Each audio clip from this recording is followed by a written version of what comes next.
in the chat, please enter your name and what city you're coming from.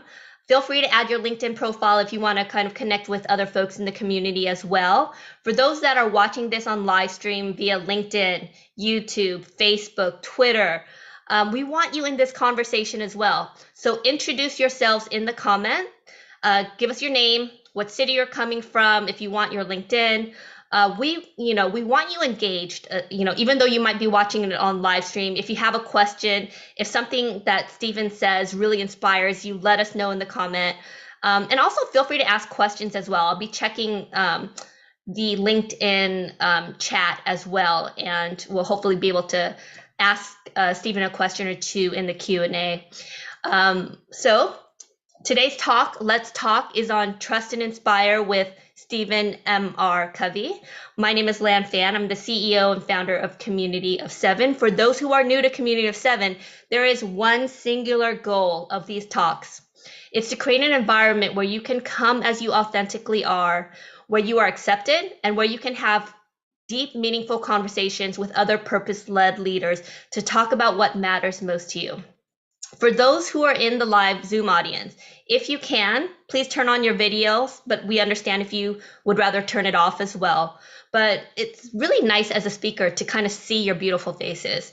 During this talk, we want you active and engaged and chatting in the comment section. If something Steven says, as I mentioned, resonates, let us know. You could give an amen, a hallelujah, whatever it is. Feel free to ask questions as well. If you have advice, share that as well. This is a dialogue. For those who are in the live stream, same thing. For those who are new to Community of Seven, we do these calls bi-weekly, and this is a special edition one with Steven because his book, Trust and Inspire, is out. Please go get it. I put the link from Amazon. The hard book copy is beautiful. Please get it. Make sure if you do buy the book as well that you also comment. That's one way you can really support writers and authors, is to leave a rating, because that's how it the algorithm pick it up. So once again, this is not a webinar where you consume content passively. We want you a part of this discussion. For the next activity, top right-hand side, put this on gallery mode so that we kind of look like a checkered square, the Brady Bunch. It's so funny. I just did a call with this tech company yesterday, and I was like, the Brady Bunch, and they all looked at me like, who are the Brady Bunch? I was like, how do you not know who the Brady Bunch is? So we should also, for those who, once again, are new to Let's Talk, we always start our calls with a series of questions. You're going to raise both hands like this if the answer is yes. If you are on live stream, in the comments, I want you to just type out yes, or you can use the raise your hand emoticon as well, okay? If the answer is yes. So raise both hands like this if you agree. How many of you feel that there's a declining trust in our society? How many of you feel that there's declining trust at work and for corporate leadership? How many feel there's declining trust for governments and politicians? Last question, how many feel that trust is an integral part of corporate culture and society in general? Amen. We definitely need more of this, right? And I think this is why this conversation is so timely and why I'm so excited to have Steven here. He originally wrote his book, Speed of Trust, in 2006, and it's so relevant now. And so I'm so excited that Trust and Inspire is out. As I mentioned, we have Steven M.R. Covey here today, and both he and his father, Steven R. Covey Sr., have really guided my philosophy on leadership for over 20 years.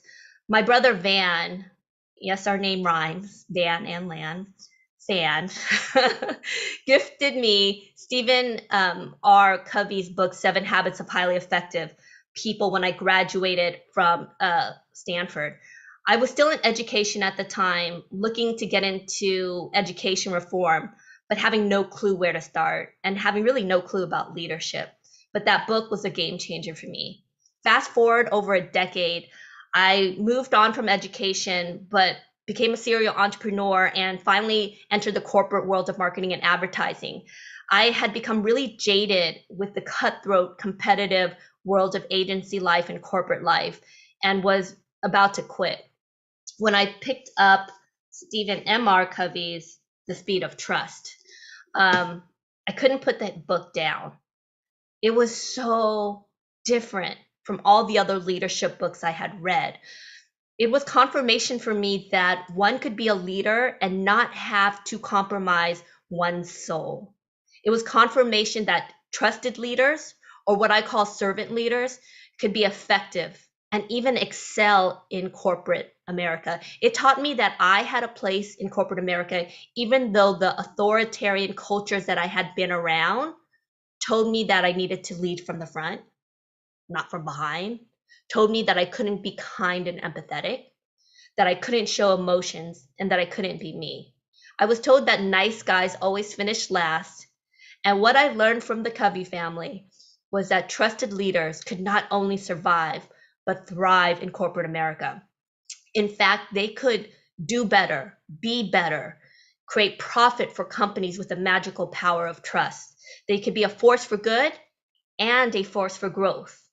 Since then, I have gifted 7 Habits of Highly Effective People and The Speed of Trust. And now it's going to be Trust and Inspire to family and friends, for people who are on my team. This book is I hope you do purchase it. I put it in the Amazon link, or the Amazon link in the comments, but it's, I got to read through it and it was so powerful. It's such a relevant book, especially with the great resignation happening right now. Millions of people have left their jobs. And one of the number one reasons why people have left their jobs is lack of leadership, lack of trust. The previous models of command and control just don't work anymore. You need to trust and inspire your teams. The book is out now, so please purchase it. And while you're at it, also purchase The Speed of Trust and 7 Habits of Highly Effective People. Those 3 books have been are going to be the centerpiece of my my leadership moving forward. They've changed my life, and I know it will do the same for you.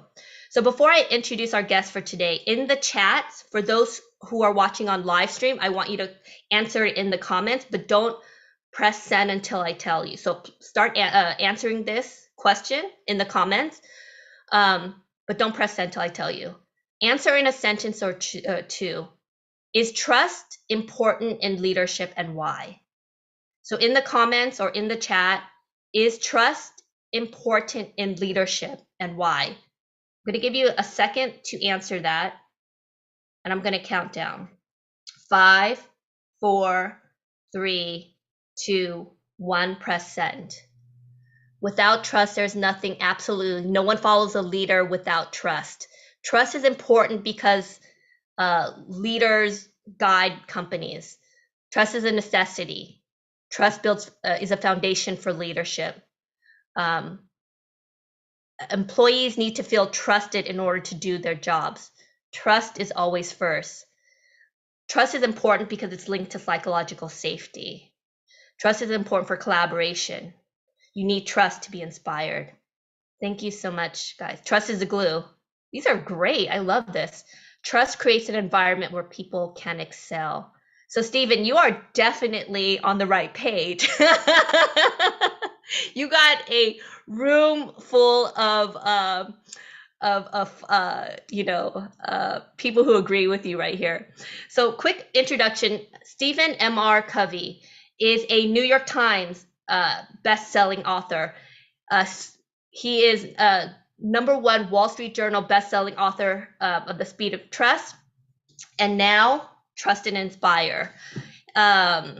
He brings to his writing the perspective of a practitioner. He's a former president and CEO of Covey Leadership Center, where he increased shareholder value by 67 times and grew the company to become the largest leadership development company in the world. A Harvard MBA, he co-founded and currently leads Franklin Covey's Global Speed of Trust practice. He serves on numerous boards, including the Government Leadership Advisory Council, and he's been recognized with a Lifetime Achievement Award for top thought leaders in trust from the advocacy group Trust Across America. He is a highly sought after international speaker who has taught trust and leadership in 55 countries of business and government, military, education, health care, and NGO entities. Please welcome Stephen M.R. Covey. Woo! Hello, Stephen. So excited to have you here. Oh, and you might want to unmute yourself. Hello, Lan, and hello, everyone, community of 7. What a delight, what an honor to be here with you today. And I've already loved what you've talked about, Lan, and all the comments from everyone on trust and how it's truly foundational for everything else, everything we're trying to do. Clearly for relationships, but also for a team, for an organization, for collaboration, for innovation. It really is what makes our world go around. And I think that trust has become the new currency of our time, especially in a low trust world. So delighted to be with you, Lan, and with all of you here on this live event. I love this. So, Stephen, I was going to ask you who inspired you to write Trust and Inspire, but you clearly stated in the first few pages, and you eloquently write, to my mother and father, Sandra and Stephen R. Covey, who modeled to me what it means to trust and inspire parents and leaders. So I'm going to ask you a different question, but related. How was it growing up in the Covey family? I can only imagine the dinner table conversations. What did you learn from your father, Stephen Covey, the leadership icon who wrote 7 Habits of Highly Effective People? But because probably everyone on this call and everyone watching probably has a copy. I think every leader has a copy. And what did you learn from your mother, Sandra? How did both their teachings inform your views on leadership and parenthood? Yeah, beautiful. Thank you, Lan. I learned, I was fortunate, blessed, lucky to have such amazing parents.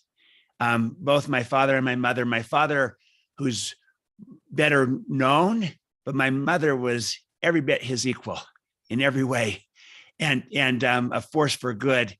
So from my mother, I learned the importance of affirming people and believing in people. My mother made you feel like you could do anything, and she believed in you. She believed in her children, and she believed in those that she cared about, and she helped you come to believe in yourself. And that is tremendous leadership, is to communicate people's potential so clearly that they come to see it in themselves. And my mother did that beautifully with me and with my siblings, with all of us around us, with everyone she interacted with. And I'll give you this quick anecdote about my mother. She was a force for good in so many different ways, including in our community, where she loved the performing arts and the arts. And she felt like every community needed a performing arts center to celebrate the finer things in life. And she worked on this and brought it about over a 10 plus year period of time, when finally they created a performing arts center in our community. And when they debuted it, they named it the Sandra M. Covey Center for Performing Arts. And after my mother, because she was the driver that made it happen. Without her, it doesn't happen. So she did that. That was what she did at a public level. What she did in private was even better with her children and with friends and family and other folks around her, neighbors. So I learned immensely from my mother about affirming people, what that does to you. And from my father, for those that have read the 7 Habits, I learned the 7 Habits from my father, and we started in the home. In fact, us, because I came from a big family. There were 9 of us children, 9 siblings. So we were a case study. We were a pilot for all the 7 Habits right there in the home. But what I do remember is learning each of those 7 habits as separate, independent principles Yeah. over the years. And it was only later that my father put them together into a framework. Wow. So the seven habits of effective leaders was first kind of your family rules, or It was not family rules, but your family guiding principles. absolutely like we learned to be proactive. And this is before it was framed as habit one, be proactive. It was just, we are in between what happens to us, and our response to it is a space, and we can choose our response. We're not just reactive, and we have the power to choose our own response. And we learned that independently of all seven habits. And then similarly, we would learn about seek first to understand, then to be understood. That's habit 5. My father felt like that was maybe the most powerful principle of all, because of what empathy does to people when you really understand another person, and how we're in great need of this today. So each of the 7 habits, I can go through all 7. We learned individually, one at a time. It was only later my father began to see that there was power in a framework to make this accessible and practical to people. But so that's what it was like to grow up. I feel fortunate, blessed, but I also feel a sense of stewardship to make sure I continue down this path and try to add my piece to it, because I feel like I've been so abundantly blessed. I love that. And I also love that he framed it in terms of habits, because people sometimes growth and change seems so overwhelming for people, and they think it's these huge kind of transformations, but really it's the daily decisions that we make. It's our habits that create us, right? Our habits are chiseling who we are each day. And what I loved is he had these principles that were very simple, but they were so life changing. I know it literally changed my life, because I had graduated from college. I was kind of aimless, and I would just read it over and over again. And it was kind of like the guiding light for me. And it was easy because every day it was like, okay, is this reaffirming how I'm living my life? And because it became a habit, it just became kind of intuitive for me. So I love that. Absolutely. The habit is the overlap of knowledge, skill, and desire. And all 3 of those components are important, that we want to do it, we know how to do it, and we're skilled in doing it. And and when you overlap that becomes a habit, and that's really powerful. I love that. So your book, The Speed of Trust, which was a game changer for me as well. So I had read 7 Habits before I got into corporate. Then I went into corporate and I was so jaded, and I read this and I was like, it was such a breath of fresh air, and it was so different from what all the other leadership books were talking about. And it really kind of proved that as leaders, you can be force for good, but also a force for growth for companies, because I think that's important, right? It's not just about being nice and kind. You can actually be an effective leader. And this book sold over 2 million copies. Your current book, Trust and Inspire, what is kind of a natural extension of Speed of Trust. What sparked your interest to write this book, and why is this message important today? Here's why I think this is so important. I'll give 2 approaches to it. The first is this, that the world has changed all around us. We're operating in a new world. We all know it, because of technology, disruption, because of the changing workforce, so much diversity, so many generations, as many as 5 at work, the changing workplace, work from home, work from anywhere, remote, hybrid, intentionally flexible work. The nature of choice has changed. We've gone from multiple choice to infinite choice. So all these forces have changed our whole world. The world has changed, and yet our style of leadership has not, or at least it's not kept pace. We're still operating too much. At least the prevailing style of leadership for most organizations still is rooted in the old model. And I call it command and control. What's happened, though, is we've become better at it, more advanced, more sophisticated. We've moved to a more enlightened command and control. But our paradigm of how we view people, how we view leadership is still too much rooted in the past, around things, around efficiency, as opposed to around people and around inspiration. And so if the world has changed, a new world of work requires a new way to lead rather than command and control, which doesn't work anymore as if it ever really did, to move to trust and inspire, because people don't want to be managed. They want to be led. They want to be trusted. They want to be inspired. So this is a new way to lead in a new world. That's kind of the main point. But I'll just share one little anecdote to illustrate how I see this. Before my father passed away, he and I did some workshops, some public programs together in different cities all around the world. And for over a year, we were together doing this, and it was amazing. And he would take most of the time, and I would take part of the time, talk about speed of trust. But he would always ask two questions. And sometimes there'd be an audience of 1,000 people, and he would ask this question: how many of you, and these would be, by the way, these would be executives, managers, leaders in audiences from all kinds of organizations, all kinds of industries. And he'd ask, how many of you believe that the vast majority of the people in your organization have far more talent, creativity, ability, ingenuity, and energy than their current job requires or even allows them to contribute? And almost every hand in the room would go up. People have a lot more that they can give. They're not able or allowed to give.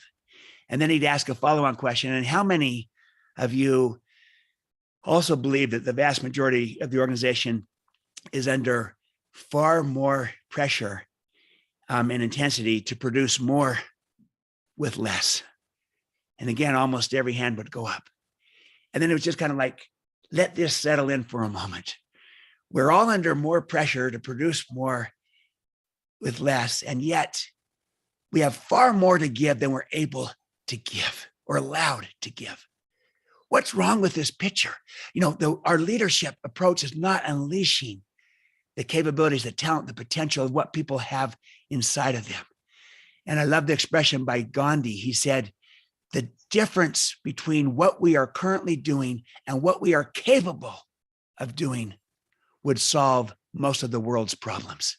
So this book, Trust and Inspire, is all about unleashing that greatness that people have inside of them, closing those gaps to help us solve our problems and achieve extraordinary possibilities for each of us. I love that. I'm going to read some comments before I ask you your next question. We have some really good comments on the side.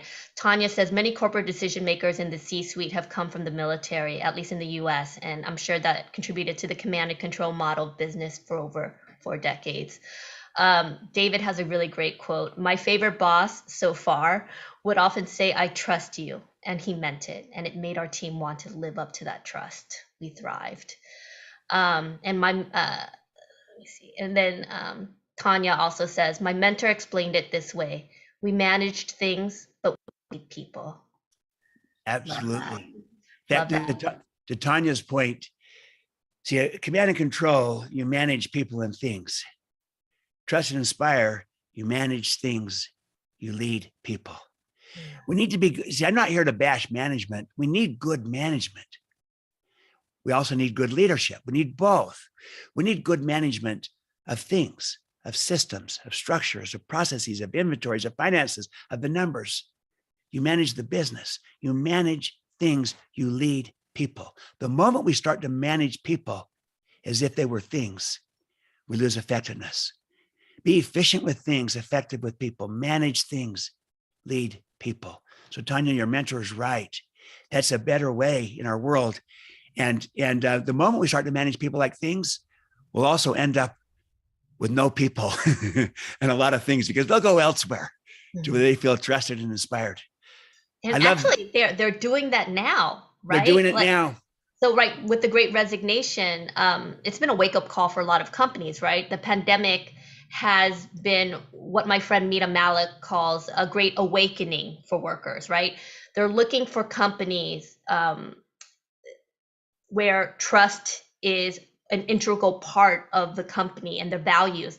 And they no longer want to work for toxic bosses and companies that do not lead with a moral compass. So your book is so timely because employees are looking for trust. They're looking to be inspired. What can companies learn from trust and inspire? You know, in your book, you talk about the old model of command and control, and that we need to create systems that are built around trust and inspire. For those that haven't, read the book, what are the key differences between command and control? And you kind of mentioned it just now, but like if you can dig a little bit deeper, Yeah. and why is trust and simple the new and better model? Yeah.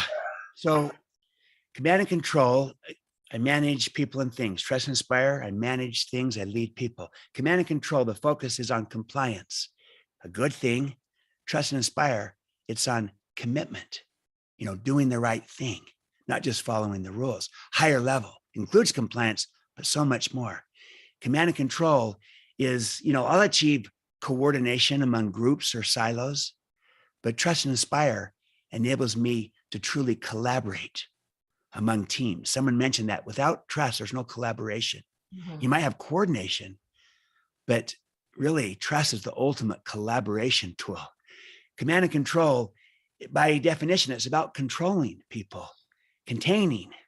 Trust and inspire is about releasing and unleashing the capabilities, the talents, the potential that's so important. I like to look at it this way. Command and control is like a mechanistic mindset. I'm a machinist. Trust and inspire, it's an organic. I see myself as a gardener, as a leader. I'm a gardener. I'm trying to create the conditions for the seed to flourish. The power, the life is in the seed. My job as a gardener is create the conditions for the seed to flourish. Whereas with command and control, I see myself as, the force and not the people.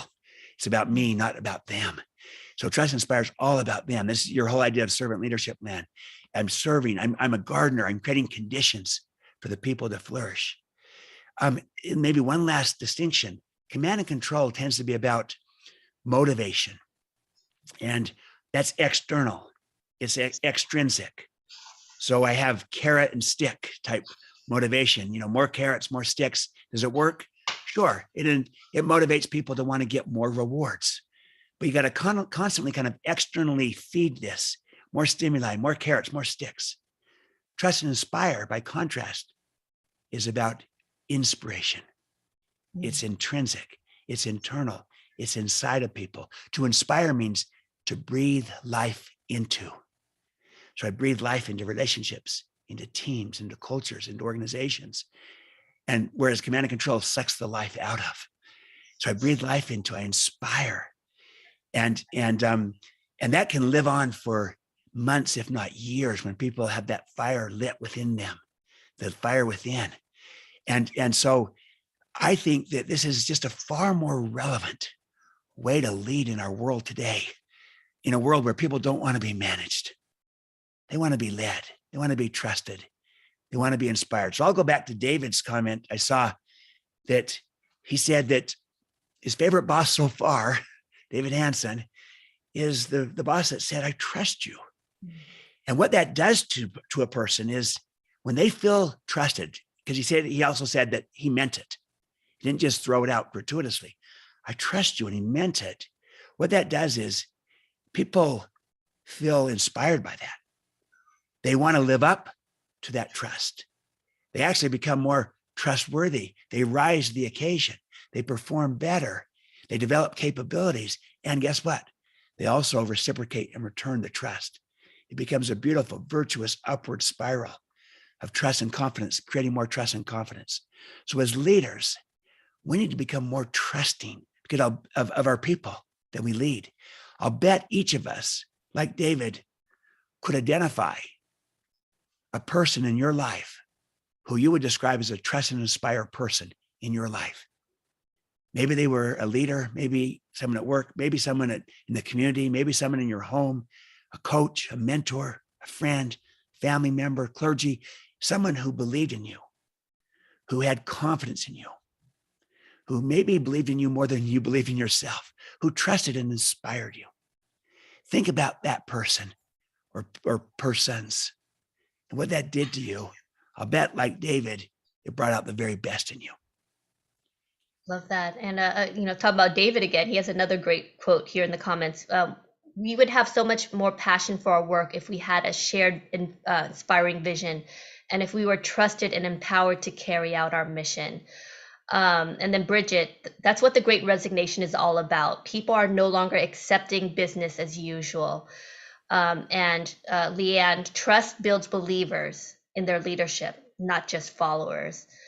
And once again, Bridget again, command and control, corporations ordering employees back to the office, walking back the promise of allowing employees to work remotely. Trust is broken. And lastly, Malheur reminds me of this quote, which I treasure: to be trusted is a greater compliment than being loved. George MacDonald. Um, Beautiful. so this is Love those comments, all of them. Yes, and this conversation is so powerful. I mean, and as I mentioned early, so timely. We have a lot of leaders, Stephen, who are on this call. We have some that are CEOs, some that are in the C-suite. We have some people who are looking for their next opportunity. We also have sometimes we also have college students, but this is a global audience. So we have people everywhere from Africa to Asia to Australia to Europe and the US. How does one become a trust and inspire leader? Like what Yeah. there's no trust and inspire school, and I know for sure I did not learn it at Stanford or Harvard. So how do you learn to be a trust and inspire leader? It's a wonderful question, Len, because we've all been immersed in a world of command and control. And we're like fish who discover water last. We're so immersed in it, we're not often even aware. But think about it, it's in our language, it's in our systems and our structures and our processes, where it's a command and control world still, even though it's become better, a more enlightened command and control. But, span of control, chain of command, rank and file, even our language, we fill out evaluations and we have our high potentials. What does that say about everybody else? We only see some as having greatness, not everyone, and on and on and on. So we've got to become intentional and deliberate about this. And part of it is with self-awareness, is to recognize that our mentors, our models, so much of what we've seen has been too much around command and control. So we have to be intentional and deliberate and make a break with command and control leadership. Most breakthroughs are break withs, the traditional approach. And the traditional approach is in enlightened command and control today. We got to break with that towards trust and inspire. So how do we become it? I'll give two key principles. The first is it starts with our mindset, our paradigm, the fundamental beliefs of how we view people and how we view leadership. Because if you want to change behavior, first change your paradigm. You can't act with integrity outside of your paradigm. So we got to make sure our mindset is more expansive of how we view people, how we view leadership. So let me give an example. A trust and inspire leader starts from the premise of, I believe people have greatness inside of them. A growth mindset, not just for yourself, but for everyone. That people have greatness inside of them. Not just some, not just the high potentials, but everyone. That in a sense, everyone could be a high potential. So I believe people have greatness inside of them. Whereas command and control is some people might have greatness, but most don't. Find those that do. That's a limited mindset.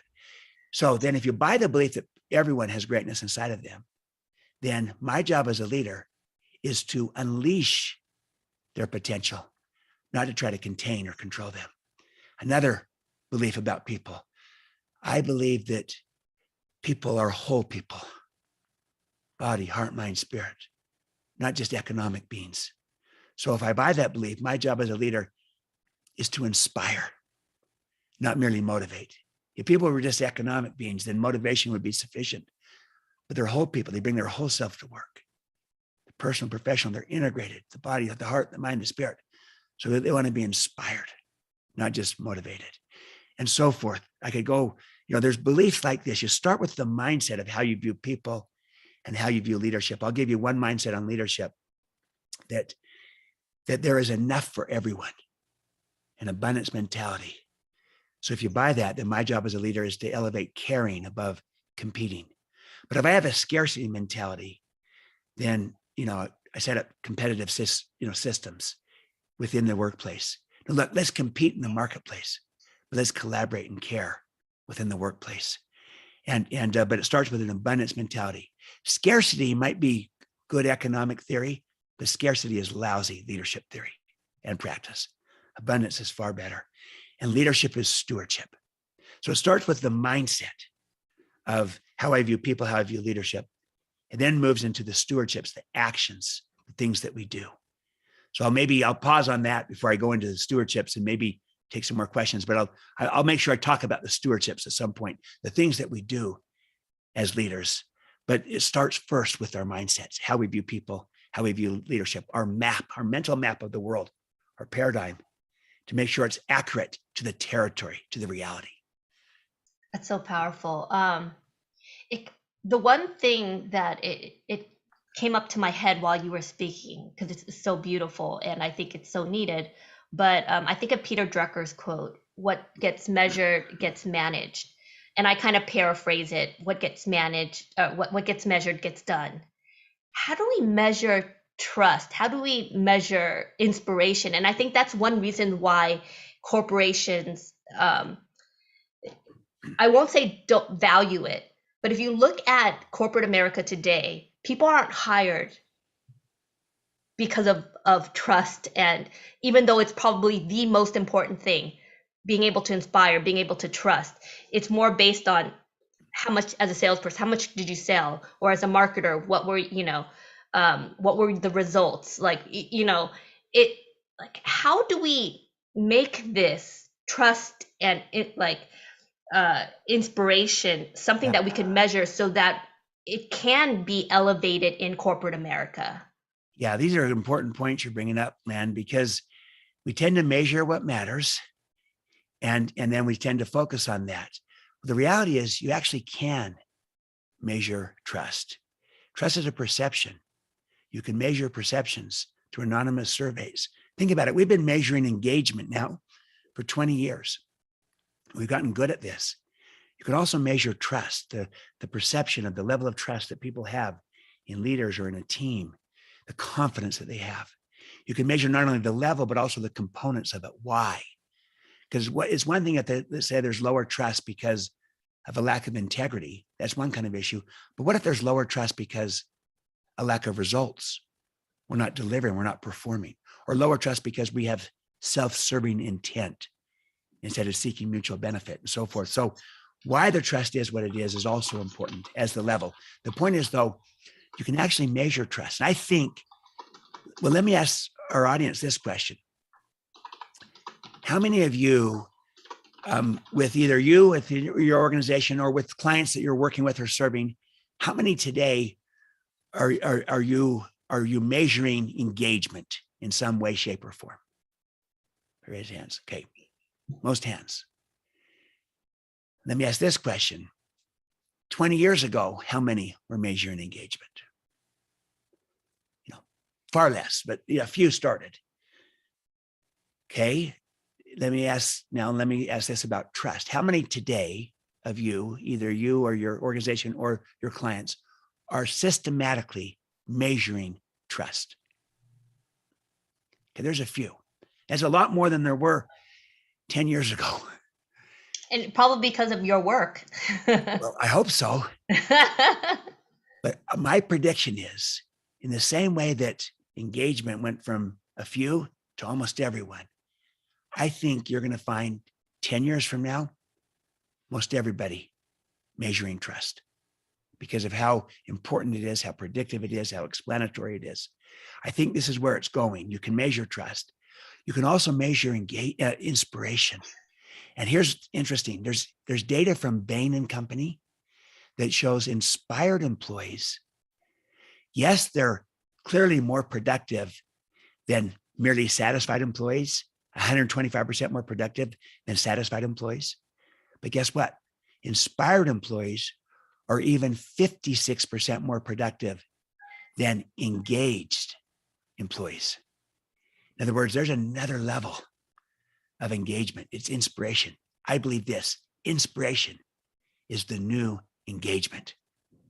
Inspiration is the next frontier of engagement. To build a high trust culture that inspires. That's how we'll win the war for talent. That's how we'll attract and retain the best people and bring out the best in people in this time of the great resignation, the great reawakening, a high trust culture that inspires. So we can do this. We can get good at this. This is where leadership is going.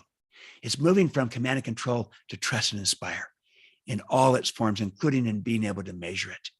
And you're going to see this being the differentiator for the leaders of the future. And this being how we look at leadership is really to be able to trust and inspire, bring out the best in people, create the conditions for them to succeed, as opposed to just kind of the old traditional manage people. Amen. I am sold. Sign me up. So, Stephen, in part 3 of your book, you talk about the common barriers to becoming a trusted, inspired leader. One of my favorites was, well, that's how we've always done it. What are some of the biggest barriers, and how can the leaders on this call overcome them in the pursuit of becoming trusted, inspired leaders and transforming their companies to do the same? Yes, I because this is so common still that we're still operating in a command and control world, even if it's become enlightened command and control. I really spent a lot of time on overcoming the barriers that prevent us from becoming trust and inspire. I think that the biggest barrier in becoming a trust and inspire leader is that we think we already are one. And so we think, yeah, well, I'm not command and control, and therefore I must be trust and inspire. But maybe we are parts of it, and maybe at times we are, but how would those that we work with collaborate? Would they view us as trust and inspire? And are we trust and inspire when the pressure is on and when the deadlines are tight? And so I like to make this point that the opposite of command and control is not trust and inspire. The opposite of command and control is abdicate and abandon. That's going to I'm not leading at all. Trust and inspire is a third alternative. If command and control is excessively hands-on, abdicate and abandon is excessively hands-off. Trust and inspire is hand in hand. You can be authoritative without being authoritarian. You can be in charge and in control without being controlling. You do it through an agreement. So here's 3 key things to overcome these barriers, because the barriers include, I'm already there. They include, well, this is a good idea, but it won't work here. Not in my company, not with my boss, or not in my industry. We're a compliance regulated industry. It's all command and control. Or, hey, I'm afraid to do this. I tried it. It didn't work. Or I've been burned before. Or what if it doesn't work? I don't know. Or I don't know how to let go. Or this is who I am. This is my identity. You're asking me to change. All these things, they're all barriers. But I'm making this point. You can re-script. We can find models who become mentors. We can become a model who can become a mentor of a better way to lead in a new world of work. The fact that we've been trained or scripted in command and control doesn't mean we stay there. We can become, trust, and inspire. And here's the 3 stewardships, the 3 things we do. It's very simple. We model, we trust, and we inspire. See, trust and inspire are verbs. It's what we do. So modeling, that's who we are. It's our credibility. It's our moral authority. And we go first. The job of a leader is to go first. Leaders go first. We model the behavior. We model the values. We model authenticity and vulnerability and make it safe for others to do the same. Modeling is first. Second, trusting. You could have 2 trustworthy people working together and no trust between them, even though they're both trustworthy. So we got to extend the trust. We got to be trusting of people. Not only do we have to be trustworthy to have trust, we have to be trusting. That's the greater need. Become more trusting. Tell the people that you trust them and why you trust them. Build an agreement together with expectations and accountability, and then extend that trust abundantly. When they're not quite ready, then do a little bit. The point is, you're always trying to extend more trust because people respond to being trusted. And then finally, inspiring. We can actually inspire others. It's not just for the charismatic. Inspiring others is a learnable skill. Everyone can inspire. And you inspire when you model, you inspire when you trust people. To be trusted is the most inspiring form of motivation, but you also inspire when you connect with people through caring and belonging. Just demonstrating that you care inspires people. And when you connect people to purpose, to meaning, and to contribution, that will inspire people. The point is, everyone can inspire. It's a learnable skill, and it is a stewardship, a responsibility we have as leaders to inspire those that we lead. That's a paradigm shift, the idea that everyone can inspire. It's learnable. I love that. Before I ask you the last question, for folks who are on this call or even watching on live stream, if you have a question, let me know in the comments or raise your hand. Use the emoticon.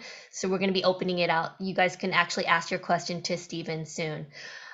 So the last chapter of Trust and Inspire, Stephen, is about the types of leadership this type of leadership applies not only to corporate America, but also in parenting, teaching, coaching, and relationships. And I did not know that about 7 Habits of Highly Effective People, about it, or leaders, about it being kind of part of your family principles.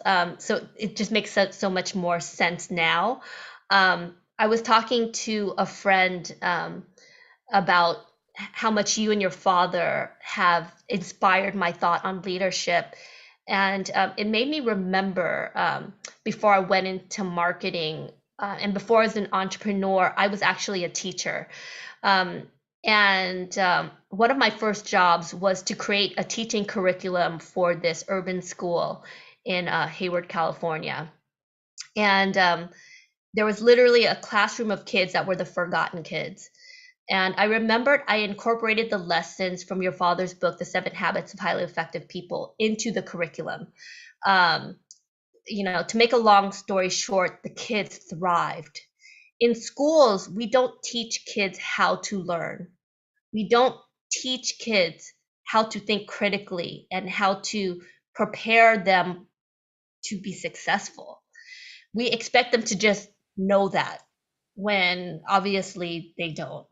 And I think that's what it was so powerful about what both you and your father have left to the world in the realm of leadership. And it really digs into the heart of what's really important.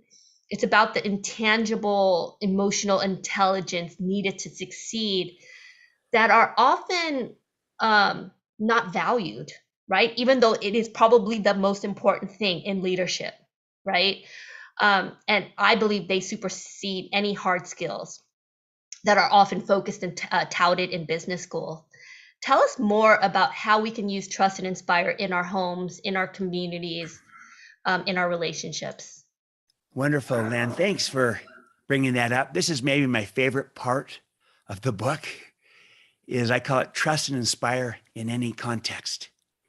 The key to becoming a trust and inspire leader is to first become a trust and inspire person, friend, neighbor, parent, aunt, uncle, community member. That this is how we live and lead our lives. As I've seen some in the chat, leadership is not a position. Leadership is a choice, not a position. Everyone can lead wherever you're at. And you can even lead your boss in a sense, because from the standpoint of that, it's intentional, enduring influence. It's inside out. It starts with each of us, and we can all lead in whatever role we are in our lives. And I think the greatest leadership takes place in our homes, in our neighborhoods, in our communities. We need that in a low trust world, and in a world that's low in inspiration.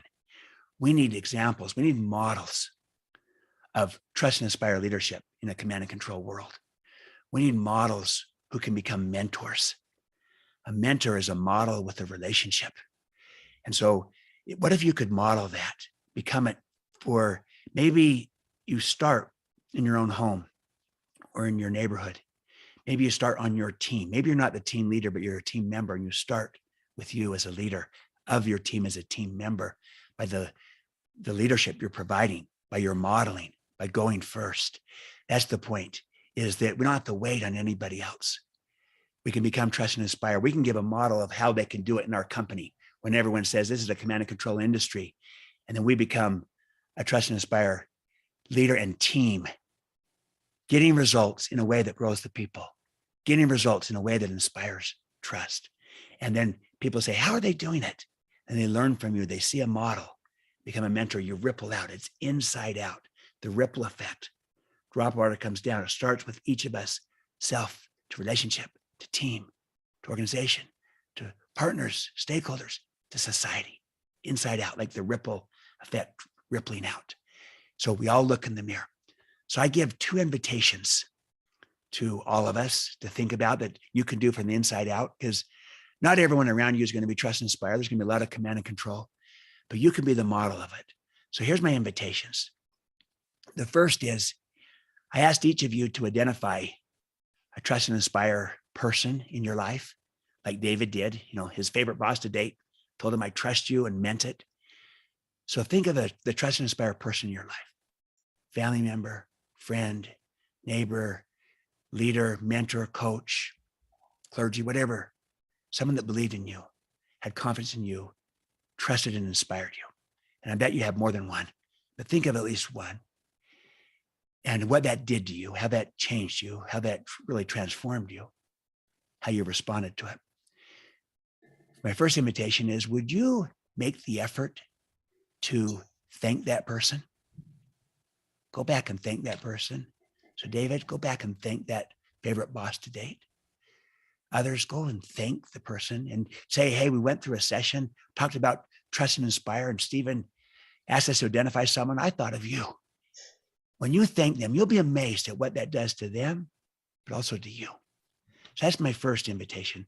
My second invitation is, for whom might you become such a trust and inspire person in someone else's life? Identify at least one relationship of a person in your life, either personal or professional, where you say, you know what? I'd like to become a trust and inspire person for this individual, and show and give them confidence, help to see and to communicate their potential, their talent, their greatness so clearly that they come to see it in themselves.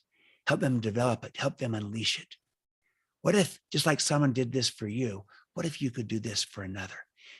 And my point is, by having just focus on one, it's not trying to say you got to become trust and inspire perfectly all the time. It's saying, I can do it with one. And if you can do it with one, you can do it with another, and then with another. This will give you a path forward in becoming a trust and inspire leader. And then I hope you'll find that the book will give you a mindset, a skill set, and a tool set to really become trust and inspire, even in a command and control world. We need this kind of leadership in our world today. We need to help bring about a renaissance of trust and inspiration. And I'm looking at the catalysts that are going to help us do it. I love that. I am so inspired right now. You cannot even imagine, Stephen. One of the things I always say to my community is that we are all like raindrops. What we do seems small and inconsequential, but when we come together, we become the ocean. And it's this oceans that create ripples, and the ripples that create waves. And that's how revolutions and changes happens. And you are the catalyst. I think of you and your father. Like, I think about how many books I've given to other people, but it becomes this tidal wave of other people really changing leadership, changing how we see things. And it just starts with one person. That's so powerful. Question from Jason Springer. Jason, do you want to unmute and ask your question? Or do you want me to ask? It's up to you. Okay, so Jason, okay. So was that you, Jason? No? Oh, Jason, do you want to ask your question? Okay, so I'll ask his question, and he just says, how do you break through to people? Like, I guess in the corporate world, because a lot of times it's like talking to the wall. How do you break through to get these kind of ideas that trust and inspiration is important? And, how do you break through these walls? Because there is a corporate wall, right? Yeah. And a lot of times leaders aren't listening, or even when you think about those anonymous reviews or whatnot, people aren't necessarily reading them or using the data. I mean, I think of exit interviews. Um, it's very rare that it goes past HR and into the C-suite. Yeah. You know. Yeah. I would just say this: go first. Someone needs to go first. Leaders go first. So even if it's with your boss, go first. If you want more transparency, be the first to model transparency. You want to see more respect, be the first to demonstrate respect. You want more understanding, be the first to empathize, to show empathy. And in terms of really breaking through to another, it's all about connection. And if you can demonstrate caring, concern, care, even love, but at a minimum, genuine caring that you care, people tend to respond to that, be inspired by that. And it's like the expression goes, we all know it. People don't care how much you know till they know how much you care. So caring is such a way. So between caring and empathy, understanding, another way to say it is compassion and empathy. Those are powerful ways of, in difficult places, breaking through. And then if you go first, if you model, because the more credible you are, the more clout, the more influence, the more of a platform you'll have to say we need a different way to lead. So if I'm getting results and the engagement scores on my team are off the charts, my credibility is sky high. That gives me clout, courage, a platform, permission to even have hard conversations to say, hey, I think there might be a better way we can go about doing this. That's what I mean by going first. You be the model and go first. And so the people say, wow, this is a better way to lead. But then at a personal level, show that you care and go for listening. Even with a boss, try to understand. Let's say you have a boss that doesn't trust you or anybody. Rather than go to the boss and saying, hey, what's wrong with you? You don't trust people. Instead, go and say, what could I do to be the kind of person that you can rely upon, count upon? Because I want to be that kind of person for you. I want to earn my right. I'm not asking you to just give it. I want to earn that right. See, I made it not about what's wrong with you, boss, but what can I do to become this kind of person for you? They might resist at first, but that's a tremendous offer. You're asking to earn that right, not just to be given it. Over time, you're sincere about this. They might say, well, I need to make sure it gets done. And I need to make sure I hear back. And I'm very detail oriented. And you might say, okay, so what if I'll do this and I'll report right back right away. And the point is, you become that kind of person for your boss. And you might find that the boss that can't trust anyone starts to learn that they can trust you. And maybe if they do it with one, they could maybe learn to do it with another. You can actually help your boss change, become better. So this can work at any level. It's inside out. Let's all look in the mirror. This conversation has so inspired me. I know you have back-to-back meetings, so I just want to be, like interviews and stuff. So I want to be sensitive to your time. So besides buying right now, I put the link in the chat, Trust and Inspire hardcover, buy it today. How else can we help you? We can go to speedoftrust.com. Yes. How else? Follow you on LinkedIn. How else can we help? Follow me on LinkedIn, on Twitter, on Instagram at Stephen M. R. Covey. And I'd love it if you bought the book. And if you love it, write a review like Lan suggested. That's Make sure you write a review, because authors, this really helps authors out. If you want to support your author, don't just buy the book. Make sure you comment, feedback, tell a friend, buy it for your coworkers, your teams, etc. Everyone, you know the deal. Put this in gallery mode so we should see everyone. Turn on your videos. For those who are in the live Zoom audience, turn on your videos, turn on your mute, because Stephen deserves a round of applause. That was so inspiring. Come on, everyone. Woo! Stephen, thank you so much. Stephen, I really mean it. You are one of my heroes, and you have changed so many lives. You and your father. I joked around with you in the beginning. I feel like I'm kind of like part of the Covey family, even though you've never met me before this. But you've inspired so many people. So thank you so much, and keep on doing your good work. This will be my new rotation, sending it out to friends and family. Thank you, everyone. Thank you, everyone, for making it. One more round of applause for Stephen. Woo! Thank you so much, Len. Thank you, everyone. And you are part of the family, all of you. Let's bring about a renaissance of trust together. Let's do it. Let's do it. Bye, everyone.